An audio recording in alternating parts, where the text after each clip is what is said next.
tal amigos? ¿Cómo están? Espero que muy bien. Uno de los temas que más se ha debatido en el país y cuyos acuerdos políticos parecen no haber sido respetados, eso dice por un lado la oposición, por otro lado el gobierno dice que nunca esto sucedió, sino que los acuerdos están vigentes, es el tema de la educación. Cuando el presidente de la República en más de una oportunidad ha hablado desde su asunción en adelante que lo primordial, lo esencial para nuestro país y para el despegue de nuestra sociedad es avanzar en términos de una profundización, una democratización, una valorización o revalorización de la educación. Si salimos al exterior decimos, educación gratuita, universal, laica, son cosas muy fuertes que en otros lugares se están peleando. Pero nosotros los uruguayos sabemos que tenemos varios déficits. Y vaya si lo sabemos porque somos tan autocríticos y como hemos estado en la vanguardia, queremos retomar ese lugar, no para ganarle a nadie, sino para ser campeones de nada, sino simplemente para hacer un trabajo social profundo que sabemos todos íntimamente desde el corazón que es imprescindible para que empiecen a sanar las heridas sociales que hoy estamos todos sufriendo, por decirlo, y compartiendo, y que somos copartícipes y somos corresponsables. Por eso hoy vamos a tratar el tema de la educación, para filosofar, para pensar, pero con autoridades, con gente que está involucrada hasta el tuétano con el tema de la educación, que lleva una vida trabajando en este tema, desde distintos enfoques, desde distintos ángulos. En primer lugar, estoy recibiendo con muchísimo gusto al presidente de CODICEN, el profesor Wilson Neto. Bienvenido. Bueno, muchas gracias, un placer estar aquí contigo y tu programa. Para debatir sobre la educación. Usted tuvo muchísimos años en UTU. 2005, desde el fin de marzo del 2005. Ah, no, perdón, desde los 22 años. Si es como docente, de los 22 años. Claro, yo decía de los 22 años. De los 22 años en UTU, secundaria, y bueno, ya un poco más adelante formación docente. Una vida. Sí. Una vida. Claro, usted hablaba de la dirección. Claro, de la dirección general en UTU, fines de marzo del 2005. Que también es un tiempo. Sí.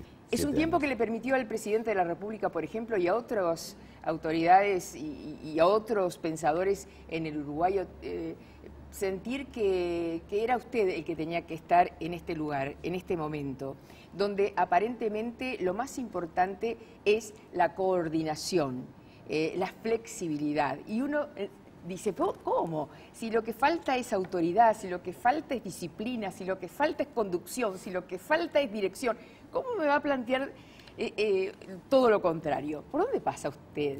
¿Por dónde pasa lo que usted quiere hacer, Neto? Bueno, en realidad, en primer lugar, yo creo que hay que distinguir entre la administración de la educación, que eso es tiempo presente, y la construcción de educación, que eso es presente y futuro. Pero es futuro permanente, porque una sociedad en evolución, una sociedad donde esa hermosa construcción humana denominada conocimiento crece en la magnitud que crece y obliga a las sociedades a redistribuir ese conocimiento, a socializar ese conocimiento, no tiene límites. No vamos a llegar a un momento donde el equilibrio sea tal que no nos siga preocupando y desafiándonos la temática de carácter educativo respecto a la construcción. Bueno, y en ese sentido nosotros creemos que una institución como la Administración Nacional de Educación Pública, con esta característica, donde son decenas de miles de personas que trabajan en ella y centenares de miles de niños, jóvenes y adultos que participan del acto educativo en todo el territorio nacional. En realidad estamos todos involucrados, la sociedad entera está involucrada a través de la educación.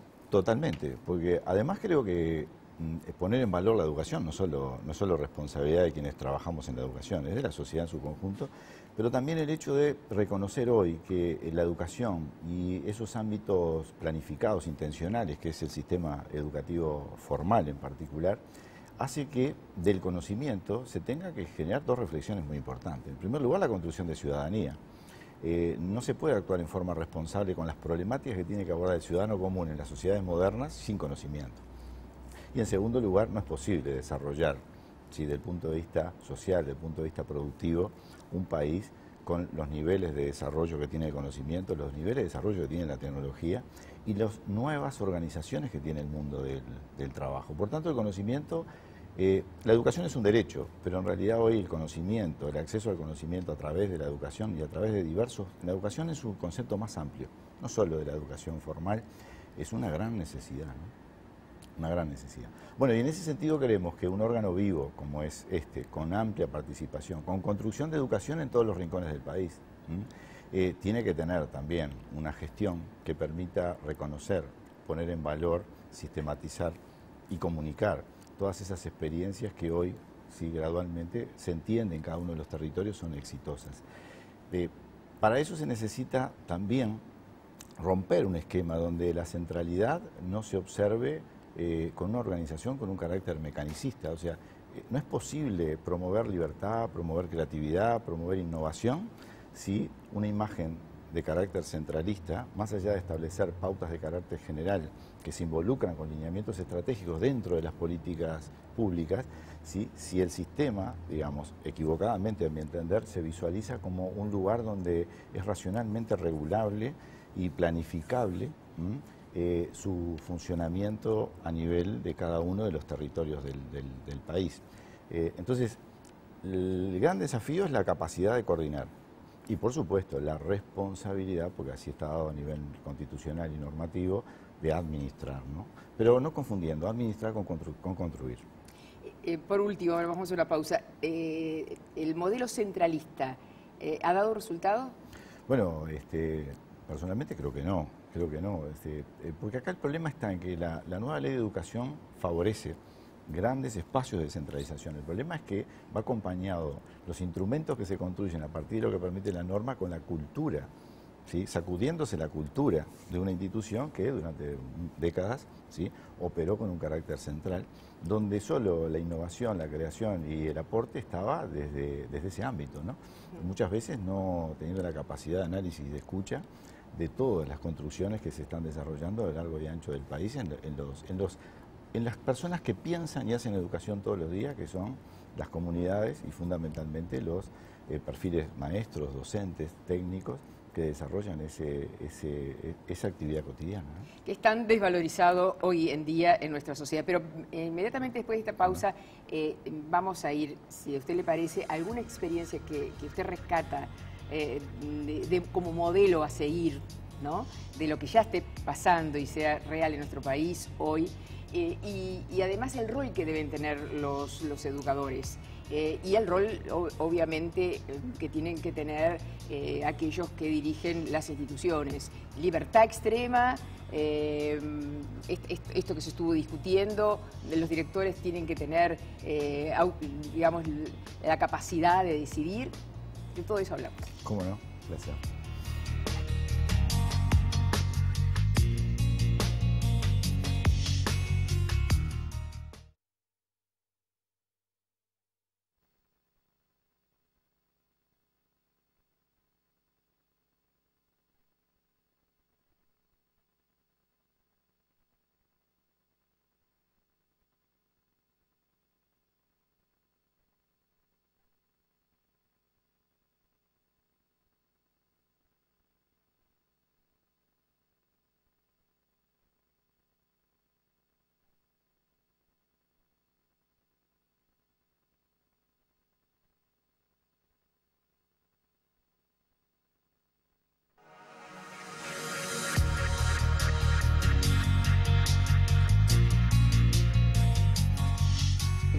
Él es el presidente del CODICEN y yo le proponía, Wilson, algún ejemplo de cómo usted ve el modelo cuando habla de coordinación y flexibilidad y libertad de las autoridades. ¿Cómo piensa? ¿En qué modelo está pensando? Bueno, en primer lugar yo creo que las experiencias exitosas son diversas, ¿no? Pensar en recetas o estructurarnos pensando que hay modelos que son fácilmente replicables en cada uno de los territorios, a mi entender es un error. existen grandes líneas donde los profesores entendidos y los docentes entendidos como constructores de política y profundizando este espacio que se viene desarrollando en los últimos años de formación, en investigación, en evaluación, en el hecho de que, y en planificación de carácter educativo, permitirán, a nuestro entender, ayudarnos a, desde rescatando el valor de cada uno de los territorios, bueno, qué propuestas son las más adecuadas. O sea, escuchar entonces. Yo creo que es importante escuchar. Creo que la construcción colectiva tiene un peso enorme por muchos motivos. Primero que ahí existen distintas visiones y por otro lado también existe un control social del programa, digamos, a desarrollar. Pero también con un detalle que me parece importante. Nuestra visión es de carácter regional. O sea, esa gran centralidad y luego una autonomía puntual a cada centro, a nuestro entender, también puede generar un fraccionamiento del sistema. O sea, este ente, en realidad, centro, tiene que tener un proyecto, pero visualizarse en colectivo con otros para el desarrollo de un territorio. Un liceo en Bella Unión. Por ejemplo. Cuando la dirección y la centralidad está en Montevideo, en las autoridades. Bueno, desde el punto de vista de la gestión es muy importante tener la capacidad de tener a nivel regional actores que tengan capacidad de escucha y de análisis, no solamente de lo que plantea la comunidad educativa, sino de lo que plantea la sociedad en su conjunto y además de los proyectos a nivel de desarrollo regional y nacional que están planificados para ese espacio. Desde el punto de vista de la gestión hay que desconcentrar, eso es claramente. Ahora, en Bella Unión yo puedo tener un liceo, puedo tener una escuela técnica, pero si se visualiza aislada y no se visualiza trabajando articuladamente y en forma colaborativa con el entorno de los centros de Bella Unión, con el entorno de los centros de Artigas, con el entorno de los centros de Salto y Paysandú, y en esa mirada de carácter territorial, cada uno proyectar su proyecto en función del desarrollo de ese territorio, ¿sí? Bueno, nosotros creemos que se debilita las potencialidades que todo ese enorme ¿Habría grupo programas de recursos, únicos igual? No, acá en Uruguay hay algo que sostiene, a diferencia de los países de la región, y tiene que conservar, que es la validación de certificación nacional. Ahí está. El problema estadual de Brasil, el problema provincial de Argentina, en realidad lleva a grandes dificultades que están tratando de resolver. Eso no se toca. Este problema en el Uruguay está resuelto. Está resuelto. Vale lo mismo un certificado de un curso en Montevideo que en Bella Unión. Bien.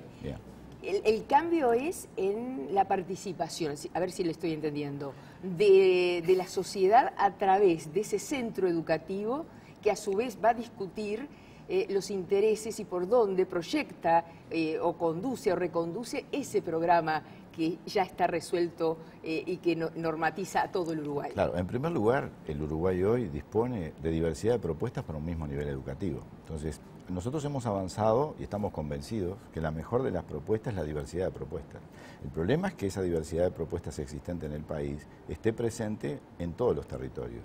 Cuando avanzamos con diversidad de propuestas en un mismo nivel en los territorios, ¿qué notamos? Incrementa la cobertura, incrementa la retención, incrementa la promoción. Claro, estas cosas son nuevas en el Uruguay. En el 2005... Es una gran deserción, ¿verdad? Sí, Sobre todo... Sí, claro, pero en el 2005 existía una visión, que yo creo que esto hay que reconocerlo. El Uruguay ha avanzado notoriamente en este aspecto. En 2005, hasta ahí, cuando llegamos en ese punto, la concepción era que la garantía de oportunidades a todos era pasando todos por la misma propuesta. Por eso se habló del ciclo básico único a nivel nacional. Cuando en realidad nosotros venimos trabajando en ese momento diciendo, no, a ver, la diversidad de propuestas tal vez es la mejor de las propuestas. Y hoy creo que los resultados que están obteniendo, ese aspecto sumado a que la autonomía técnica pasa a ser, ¿sí?, el hecho de escuchar, de nuclear a todas las capacidades humanas de los territorios y de infraestructura de los territorios con las temáticas de interés. Con ellos juntos construir nuevas propuestas educativas y por supuesto luego sí, el sistema educativo, sí, la responsabilidad de llevar adelante y socializar esos conocimientos, también ha modificado ese concepto de autonomía. Antes podíamos pensar, sí, el docente es el que tiene la última palabra en determinada temática. Y hoy decimos, sí, el docente es el profesional que está en condiciones de llevar adelante, construir y proyectar instrumentos educativos o construir programas educacionales para niños o programas educacionales para jóvenes. Y si se le presenta otra directora como Bianchi y otro plantel de profesores que no aceptarían las directivas. Bueno, ahí yo creo que usted tiene un ejemplo bien claro, ¿verdad?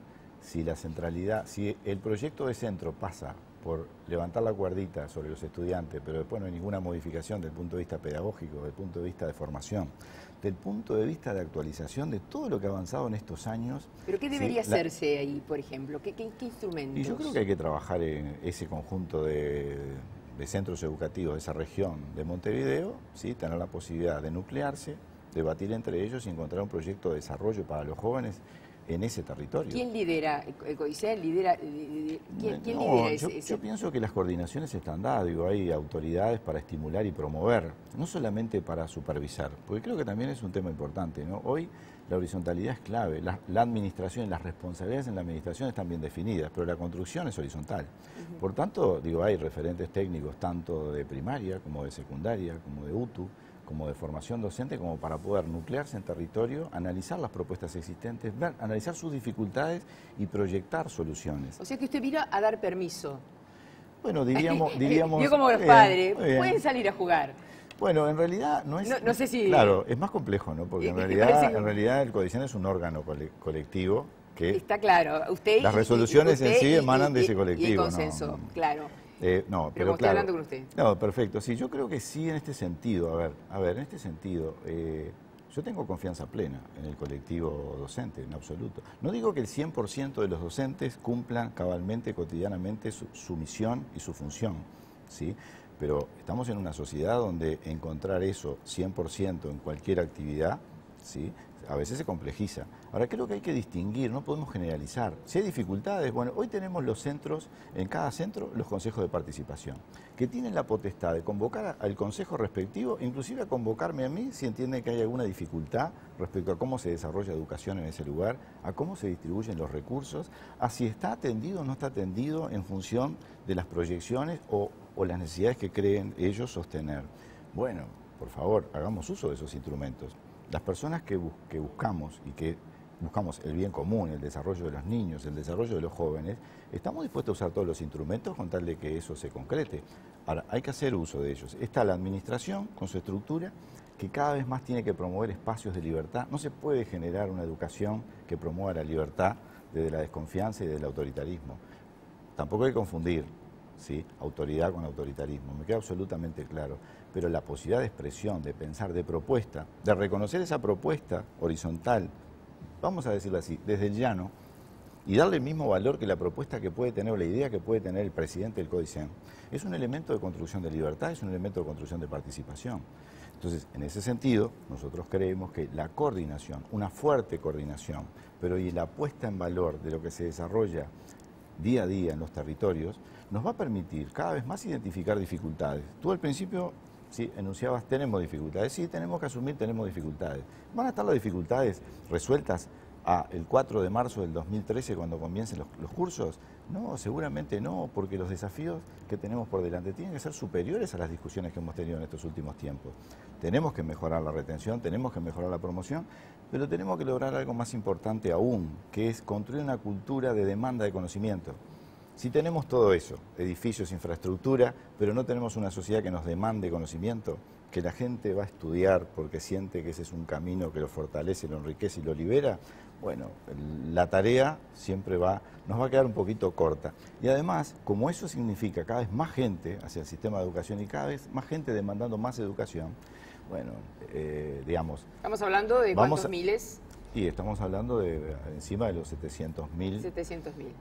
Ahora va a venir el padre Emilius del Liceo Jubilar con su experiencia, que es una experiencia que me parece que le da una frescura a todo esto que está pasando.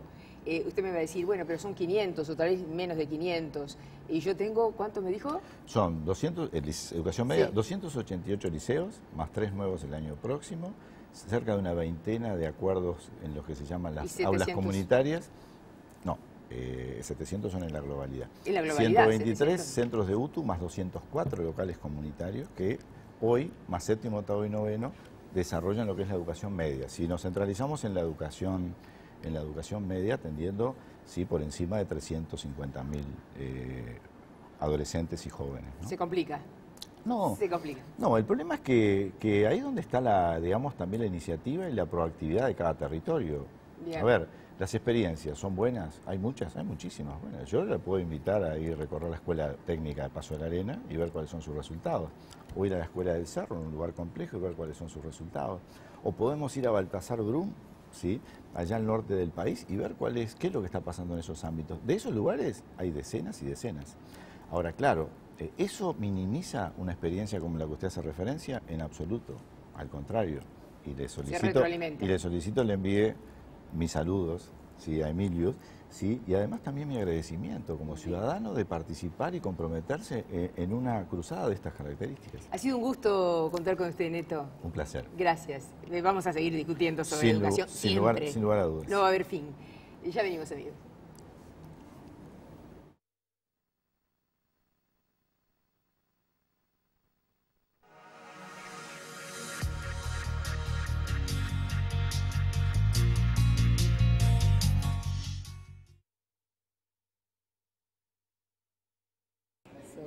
Sí. Pero como hoy estamos en el marco de... ¿no?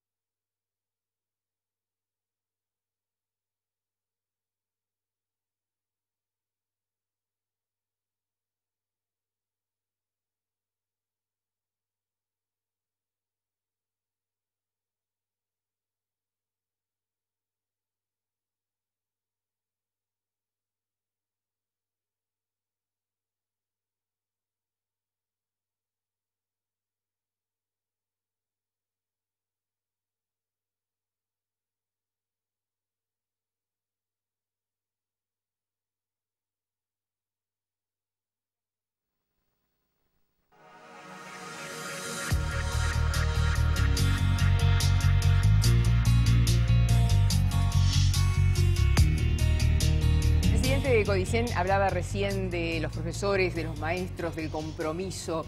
Y bueno, ¿qué me dicen de una maestra comunitaria que, pudiendo con la carrera que ella tiene, haber accedido a dirección y quién sabe qué otros cargos en la carrera como educadora, ha preferido seguir siendo maestra comunitaria? Y yo quiero realmente felicitarla y además me emociona muchísimo cuando cada vez que tocamos este tema, porque me parece que es fantástico el trabajo que ustedes hacen. Bienvenido. Estamos con Teresa Nogués, maestra de a pie por voluntad propia. Exacto. Y comunitaria.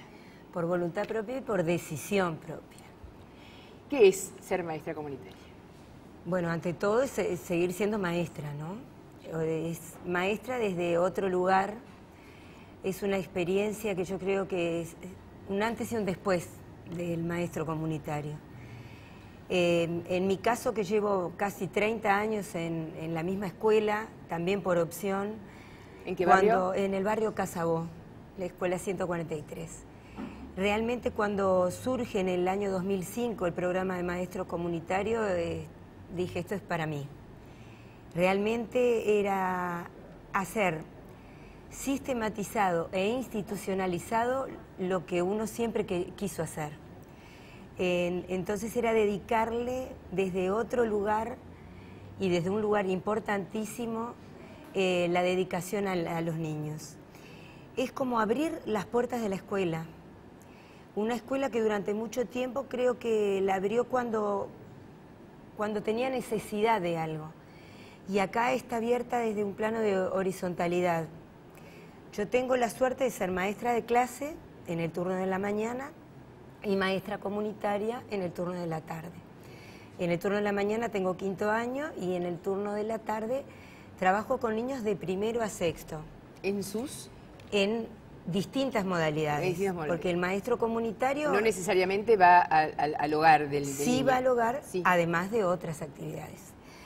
El maestro comunitario sigue siendo un maestro y su rol sigue siendo pedagógico, pero también tiene una parte social muy importante en un momento donde realmente la familia, los niños no son los mismos de antes. Ha cambiado la sociedad y es ver ese cambio desde otro ángulo. Es abrir las puertas de la escuela en un plano de horizontalidad y trabajar juntos, porque no se puede trabajar en forma individual. Hay que trabajar la escuela y hay que trabajar en redes, hay que trabajar con las instituciones del barrio, hay que trabajar con las comisiones vecinales, con las ONG, con la policlínica, con los SOCAT, y se enriquece muchísimo el trabajo. ¿No se marca mucho la situación del niño o de la familia que recibe al maestro comunitario como alguien diferente, como alguien que tiene que ir a ser rescatado? No sé si me explico. No, porque nosotros no vamos a rescatar a nadie. Yo creo que es ir pensando en las posibilidades que tiene cada uno y respetando los saberes de cada uno. Nosotros no somos más ni menos, sino en un plano de igualdad. Cada uno tiene sus propios saberes. Nosotros como docentes tenemos uno y podemos darles herramientas a esos padres o a ese referente, que no siempre es el padre o la madre. Los abuelos tienen un rol muy importante en los hogares y vamos a dar herramientas, a ayudarlos a buscar un lugar desde lo pedagógico. Contame una historia, ponele el nombre que quieras. Una historia, sí. hay muchísimas. De un día de Teresa. Un día que así sorprendió, que llovía muchísimo, hacía mucho frío, y la madre cuando me vio llegar al hogar dijo, hoy pensé que no ibas a venir porque estaba lloviendo. Es también reivindicar el lugar del docente desde ese lugar, ¿no? Y llega el docente, Llega el docente. Tengo muchísimas anécdotas. Yo trabajo desde sus inicios, desde el 5 de agosto del 2005 como maestra comunitaria. Es el ir llegando al hogar y que veas desde el hermano más chiquitito que tiene 2 años con el chupete en la puerta esperándote hasta el padre y la madre, donde tú trabajas con todos. Pero yo creo que hay que rescatar y hay que enfatizar en que uno parte de los saberes que ya hay en ese hogar y que parte desde las posibilidades, que creo que es lo más importante, es ver, no desde el fracaso, que durante mucho tiempo se vio que los niños fracasaban y la culpa la tenía el contexto donde estaba inmerso ese niño. No, acá hay responsabilidad de todas las partes. Y ese trabajo conjunto y partiendo desde lo que se puede es fundamental. Porque si tú partís desde tratar de empoderar al familiar, que sea referente, no importa quién, tratar de levantarle su autoestima, tratar de que entiendan de que todos somos capaces de ayudar a ese niño, tratar de crear el deseo de que vuelvan a la escuela y el deseo de volver a aprender. Por lo general, esos niños abandonaron la escuela, ¿no? Claro, en general se trabaja, no se puede trabajar con todos los niños. La tendencia es tratar de buscar una escuela que sea comunitaria, ¿verdad? Pero para tratar de atender a los niños con mayor dificultad, que generalmente la dificultad es que son niños que han entrado tarde a la escuela, niños con extraedad, niños que tienen tendencia a faltar a la escuela. Entonces, son esos los niños con los que trabajamos en primer término. Pero yo te decía al comienzo que trabajamos en varias líneas. Una línea es la de alfabetización. Esta línea de alfabetización y la del grupo de padres es la que está más vinculada al hogar. ¿Qué se intenta hacer? En una, ir al hogar y trabajar creando herramientas, ayudando. Muchas veces, tú me decías algo que recuerde, estábamos haciendo una lotería de animales con la madre, con todos los hermanos, y la madre me dijo, nunca se me hubiera ocurrido que yo podía ayudarlos a aprender de esta forma, ¿no? Bueno, yo voy una vez por semana al hogar, vamos aproximadamente durante 2 meses, depende mucho de las situaciones que se plantean, pero la idea es de que ese trabajo, esa semilla que queda, siga dando sus frutos. ¿Qué pasa con ese niño? ¿Qué pasa con ese niño? Después de esa intervención del maestro comunitario. Cambia. Y te puedo decir se que integra, se integra a la porque la escuela. idea es que este trabajo no quede en el hogar, ¿verdad? Sino que ese trabajo se vea reflejado en la escuela. Generalmente cuando vamos a un hogar se trabaja con niños que van varios hermanos a la escuela, porque generalmente son familias numerosas. Entonces la idea es trabajar con todo el núcleo familiar. Fundamental e imprescindible que haya un adulto referente para que nosotros estemos en el hogar, porque la idea es ayudar a ese niño, pero que después sea ese referente el que continúe ayudando a los niños. Teresa, tú Cambia. estás, claro, tú estás en contacto con la enseñanza pura y dura, tanto en la escuela como en los hogares donde se dan estas situaciones como maestra comunitaria. Te hago una pregunta que se estuvo sobrevolando con Neto y que a mí me preocupa sobremanera, que tiene que ver con cómo ve la sociedad, cómo vemos cada uno de nosotros al maestro, al profesor, al educador. Porque eso también se reflejará en la relación alumno-maestro, alumno-profesor. ¿Está desvalorizado hoy el rol de maestro, de docente? Sí, yo socialmente, creo que, ¿no? Sí, socialmente yo creo que está desvalorizado, pero a su vez yo creo que a través del surgimiento del programa Maestro Comunitario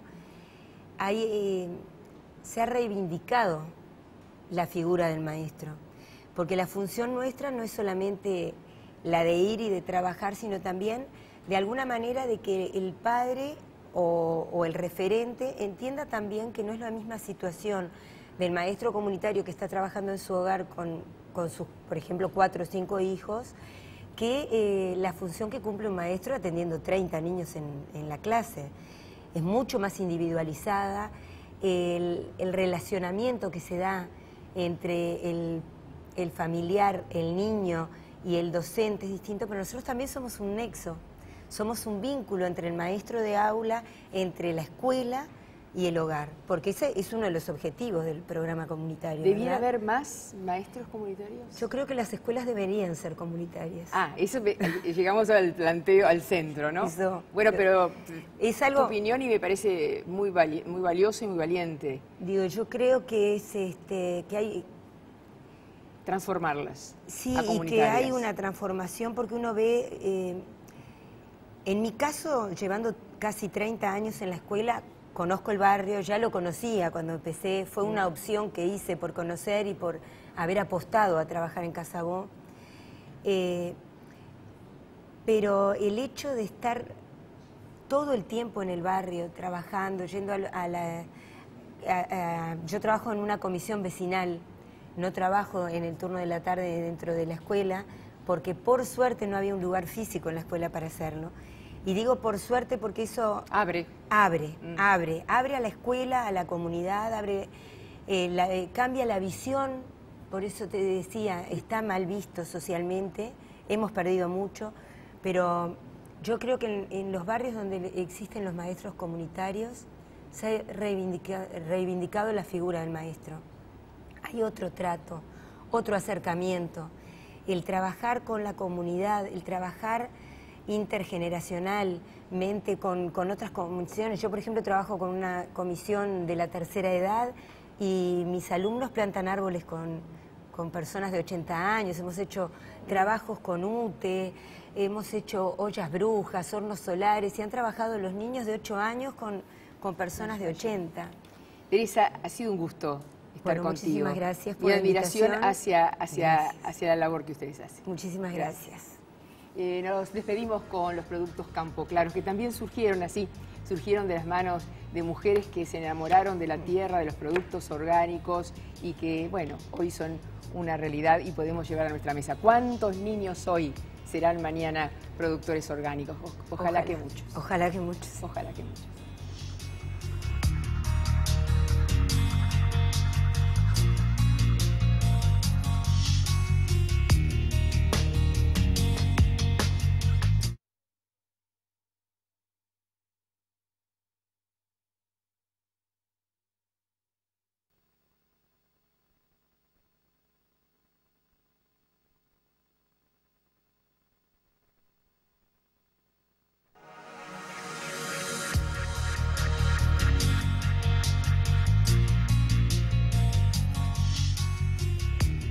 Es un gusto para mí cerrar este programa, luego de haber tenido al presidente de Codicen, a una maestra comunitaria como Teresa Nogués, con tanta entrega, con tanta sensibilidad, que representa muy bien a todos los maestros comunitarios, a alguien que está haciendo verbo, que está haciendo realidad un sueño que es el de todos los uruguayos, que tiene que ver con una experiencia que nace desde el pie, por parafrasear a Citarrosa, ¿no? Sí. Nace desde el pie.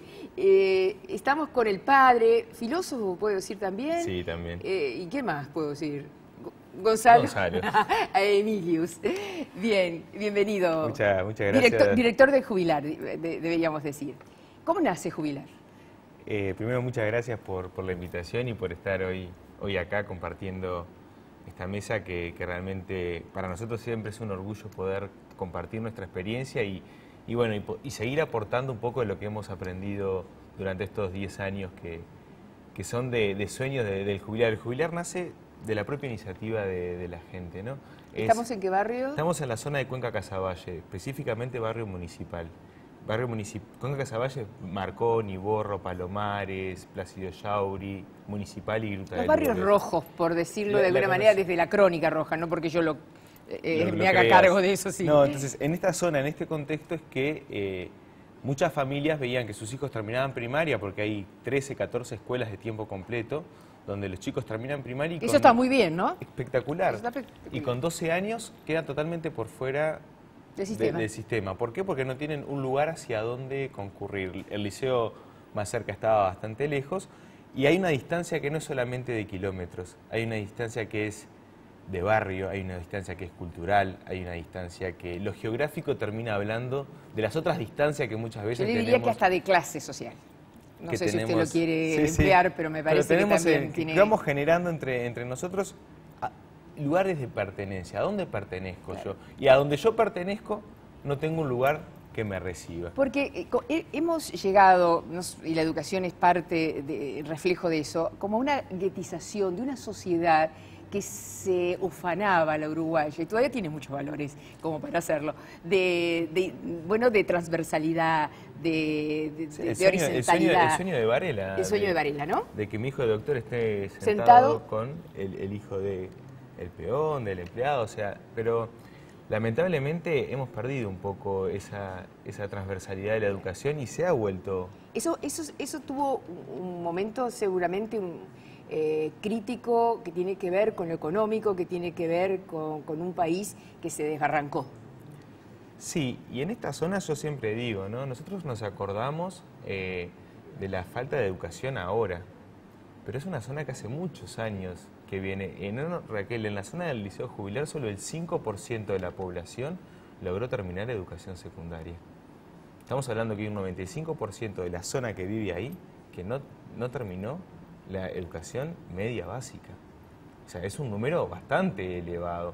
Entonces, esta alerta, esta emergencia nacional que tenemos toda educación, hay zonas que hace muchos años que la vienen sufriendo. Hay zonas que hace muchos años que la vienen reclamando. Y es ahí donde nace Jubilar. Frente al reclamo, frente a la búsqueda, frente al pedido de gente de este contexto que dice, nosotros queremos que nuestros hijos no queden en la calle. Cuénteme una historia. Nosotros queremos que cualquiera. Te cuento que cuando yo empecé como director el primer año de gestión, de mi gestión, llega una señora que se baja de un carrito, era verano, o sea, descalza, venía de hurgar con la hija. Dice, yo no sé cómo va a ser, pero esta chiquina tiene que quedar acá adentro porque yo quiero que estudie. Los grupos eran de 35 alumnos, o sea, ya no cabía ni un alfiler dentro del salón. Pero frente a esa realidad, la chica entró. Hoy está trabajando, terminó el liceo y nació en una familia de hurgadores. Entonces eso ya nos dice todo el deseo de otra familia desesperada porque quería que sus hijos entraran. Se anotan 310 familias para ingresar al Jubilar.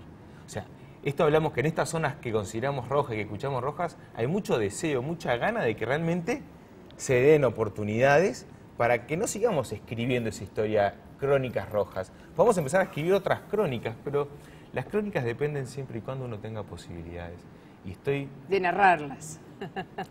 y que te den la capacidad de simbolizar tu vida y simbolizarla positivamente. Cuando uno solo mama o solo recibe determinado mensaje, uno va a reproducir ese mensaje. Entonces también, ¿qué mensaje les estamos dando? Bien, el de amor.